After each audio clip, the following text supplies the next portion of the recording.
In ker smo kmetje tisti, ki nekako ne samo varujemo naravo, kot je že bilo povedano, temveč tudi tisti, ki konec dneva zagotavljamo prehransko varnost, se mi zdi zelo pomembno, da smo prisotni, torej da smo mi tisti, ki sooblikujemo kmetijstvo, ki ga želimo živeti in ki nam bo na koncu dneva, upajoč, prinašalo dostojno življenje. Spremembe so edina stalnica v kmetijstvu in če nismo del teh sprememb, se odvijajo brez nas in lahko izrazito vplivajo na kmetije, na strukturo kmetijstva.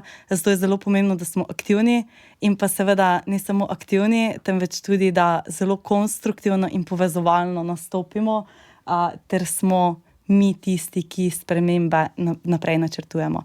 Pa govorim generalno v kmetijski politiki, v družbi in pa seveda tudi potem na kakšnem bolj mikro področju.